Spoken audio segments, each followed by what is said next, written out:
আবার চলে এসেছি একটা নিউ ডেস্টিনেশন এক্সপ্লোর করব বলে। প্লেন, ট্রেন, বাস নয়, নিজেদের গাড়িতে নিজের দেশটা এক্সপ্লোর করতে আবার নতুন ডেস্টিনেশনে যাচ্ছি। প্রত্যেকবার এই গাড়িতে সব জায়গায় যেতে ইচ্ছা করে কেন জানো? জাস্ট বিকজ ডেস্টিনেশনের থেকেও এই জার্নিটা দারুণভাবে অনুভব করা যায়। হ্যাঁ, টাইম লাগে যেতে, বাট ডেস্টিনেশনের থেকেও এই পৌঁছাচ্ছি ফিলিংসটা লাখ গুণ দারুণ লাগে। তাই জন্যই তো এবার ইন্ডিয়ার লাস্ট বাউন্ডারিগুলো এক্সপ্লোর করতে যাচ্ছি। একটা জিনিস খুবই মজার লাগছে, সেটা হলো এই 2023-তে কাশ্মীর প্লাস কন্যাকুমারী দুটো ডেস্টিনেশনই কভার হয়ে যাবে। হ্যাঁ, এবার মেন টপিকে আসি। কোথায় যাচ্ছি আর কেনই বা যাচ্ছি সেটা তোমাদের বলি। মেন ডেস্টিনেশন তো অনেকগুলোই, বাট সবার প্রথম মেন ডেস্টিনেশন হচ্ছে Chennai, the health capital of India. হ্যাঁ, এই চেন্নাই ঘুরতে যাওয়া মানেই একবার হেলথ চেক আপ করিয়ে নেওয়া। বেসিক্যালি সাউথে যাওয়া হচ্ছেই বাপির চেক আপ করানোর জন্য। আমি শুধু একটা কথাই ভাবছি, যখন ডাক্তার জানতে পারবে যে পেশেন্ট 1800 কিলোমিটার ড্রাইভ করে হেলথ চেক আপ করাতে এসেছে, তখন হয়তো বলবে আপনি আমার থেকে বেশি সুস্থ। যাই হোক, তো প্রথমে বলি আজ কোথায় যাচ্ছি। প্রথমে ডিসাইড হয়েছিল যে আজ ভুবনেশ্বরেই নাইট স্টে হবে, বাট প্ল্যানে একটু চেঞ্জ হয়েছে। তাই আজ আমরা প্রথমেই স্টে করব চিল্কাতে। তোমরা যদি আমার আগের সাউথের ভিডিওগুলো দেখে থাকো তবে জানবে যে আমরা প্রত্যেকবার ভাইজ্যাগেই নাইট স্টে করি, বাট এইবার এই স্টেটা একটু অন্যভাবে করা হচ্ছে। প্রত্যেকবার এমন যাওয়া হয় যে দুপুর 3টে নাগাদ বেরিয়ে পরের দিন দুপুর 12টায় পৌঁছায়, কিন্তু এবার ভোর 3টের সময় জার্নি স্টার্ট করে নাইট স্টে করব চিল্কাতে।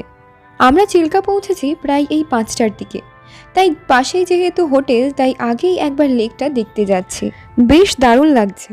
জানি না ক্যামেরাতে কতটা ভালো করে দেখা যাচ্ছে, তবে রিফ্রেশমেন্টের জন্য কিন্তু বেশ দারুণ জায়গা। পুরীতে যখন প্রথমবার এসেছিলাম তখন চিল্কাতে সারা দিন বোট রাইড করে আশপাশটা দেখেছিলাম। অ্যাম্বিয়েন্সটা কিন্তু সত্যিই দারুণ।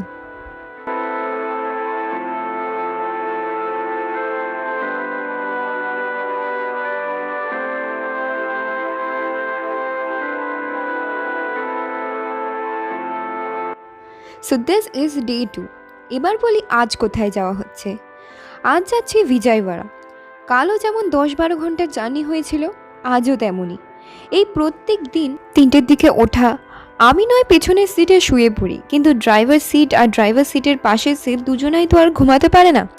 প্রফেশনাল ড্রাইভার হলে নাই অসুবিধা হতো না অতটাও, কিন্তু ওই মাঝে মাঝে চা খেলেই দেখি দুজনাই এনার্জি পেয়ে যায় আরও 700-800 কিলোমিটার যাওয়ার জন্যই।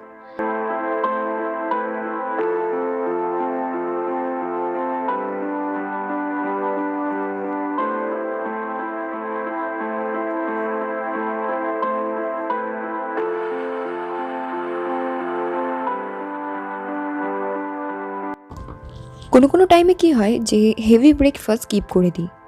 আমরা যে সমস্ত বিস্কিট, কেক বা ড্রাই ফ্রুটস নিয়ে যাই সেইগুলোই খেয়ে নিই। অনেক সময় লাঞ্চেও এমন হয়, কোনো প্রপার ধাবা বা রেস্টুরেন্ট পাওয়া যায় না, তখনও আমরা এমনই করি। আবার অনেক সময় এমনও হয়, যেটা শুধুমাত্র আমার ক্ষেত্রেই হয়ে থাকে, যে সাউথ ইন্ডিয়ান খাবারটা অতটাও আমার ভালো লাগে না, তখন বাড়ি থেকে যে সমস্ত চিড়ে নিয়ে যাওয়া হয় সেটাই আমি খেয়ে নিই। ওই সময় বটে ভালোও লাগে।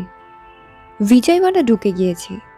এখানে তো শুধুমাত্র নাইট স্টে, তাই 7টার সময় পৌঁছেই হোটেলের রেস্টুরেন্ট থেকে কিছু অর্ডার করে সোজা ঘুম। হ্যাঁ, এবার মনে হচ্ছে পৌঁছাচ্ছি। কালই পৌঁছে যাব চেন্নাই।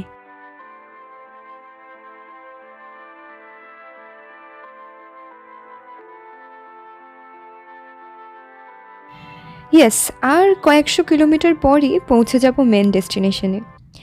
এই 3 দিনের ভিডিও একই সাথে দিয়েছি কারণ আমার এই চ্যানেলে আগেও আমি সাউথের রোড জার্নি শেয়ার করেছিলাম। তোমরা যদি না দেখে থাকো তাহলে একটাই রিকোয়েস্ট থাকবে যে একবার দেখে এসো। চেন্নাইতে আমরা যেহেতু চেক আপের জন্য থাকবো, তাই অ্যাপোলো মেন্সের পাশেই একটা ফ্ল্যাট সিস্টেম হোটেলে স্টে করব। যেহেতু সেটা হসপিটালের একদম পাশে, তাই ট্রান্সপোর্টের অতটাও অসুবিধা হবে না। তো এই হচ্ছে অ্যাপোলো মেন্স। ভেতরটা এতটাই সুন্দর, মনেই হচ্ছে না যে হসপিটাল। যাই হোক, দেখো এখানে কি সুন্দর সমস্ত ঠাকুরের আরতি চলছে। এখানে মনে হয় কোনো ফেস্টিভ্যাল চলছে, তাই সব জায়গাতেই দেখছি পুজো হচ্ছে। এখানে ভেতরে যেহেতু আজ বেশি কাজ নেই, সমস্ত টেস্ট চেক আপ কাল থেকেই স্টার্ট হবে, সেহেতু আজ আর ভেতরে যাব না। সো চেন্নাইতে আমাদের এটা নেক্সট ডে। আর দেখো কেমন বৃষ্টি শুরু হয়েছে। আমরা চেন্নাই পৌঁছেছি ফ্রাইডেতে। সো আমি বলবো যে চেক আপের জন্য আসলে এমন ওয়ার্ক ডেজ করে আসলে খুবই ভালো হয়, কারণ এখানে স্যাটারডে সানডে, মেনলি সানডেতে এই ডিপার্টমেন্টটা বন্ধ থাকে। সো আজ মেনলি তেমন কোনো কাজ ছিল না, তাই জন্য যেহেতু একটা দিন এক্সট্রা থাকতে হচ্ছে, তাই যাচ্ছি চেন্নাই বিচটা একটু দেখতে। তেমনভাবে সমস্ত প্লেস দেখা হয়নি, কারণ এই কদিন অত্যাধিক জার্নি করা হয়েছে। সো তাই এবার একটু রেস্ট লাগবে। যাই হোক, চলে এসেছি আমরা এখানে। সামনে এটা হচ্ছে বিবেকানন্দ হেরিটেজ মেমোরিয়াল।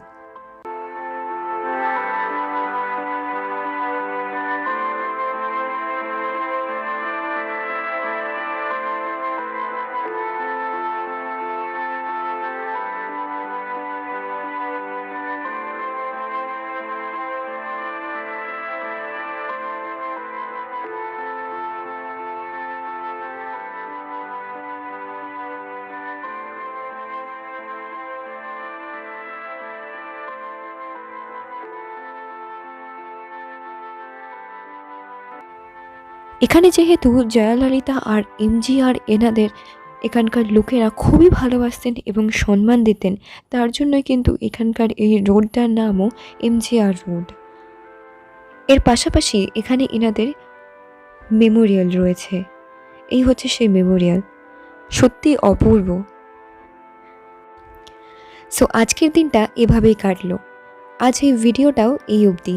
তোমাদের যদি এই ভ্লগটা ভালো লেগে থাকে তবে প্লিজ একটা লাইক করে দিও আর কমেন্ট করে দিও, তাতে আমারও তোমাদের জন্য ভিডিও বানাতে আরও ভালো লাগবে।